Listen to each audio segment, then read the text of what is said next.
Kun taɓa tunanin wani shugaba wanda ya riƙe Arewa gaba ɗayanta? Ya kafa al'umma, bankuna, cibiyoyi masu amfani ga tarin miliyoyin mutane. Kun taɓa tunanin ta wace hanya ya samu wannan ƙarfin gwiwar aiwatar da duk waɗannan ƙudure-ƙuduren? Wannan shine Sa Ahmadu Bello, ɗaya tamkar da goma, bajimin namiji uban maza wanda aka fi sani da Sardaunan Sokoto. An haife shi a garin Sokoton Shehu a shekarar 1910. Ya wanzu a cikin zuri'a mai tarihi tare da tarin ilimi ta Shehu Usmanu Danfodiyo.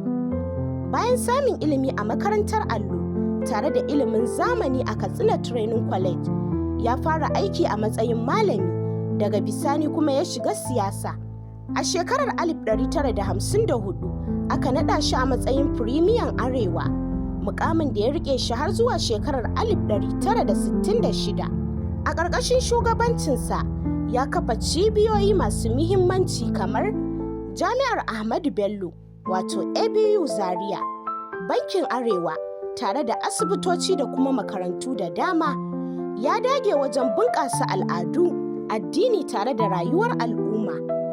Duk da cewa an kashe shi a juyin mulkin soja a ranar 15 ga watan Janairun shekarar 1966, tasirinsa har yanzu yana ci gaba da yaduwa a Arewa da ma Najeriya baki ɗaya. Shin, ko a yau matasanmu za su iya koya daga gare shi wajen jajircewa domin jagorancin al'umma? Me za mu yi a yau domin ganin tarihi da al'adun Arewa sun ci gaba kamar yadda ya tsara? Shin, akwai wani shugaba a yau da zai iya bin sawu wajen sadaukarwa da ci gaban al'umma kamar yadda Sa Ahmadu Bello ya yi?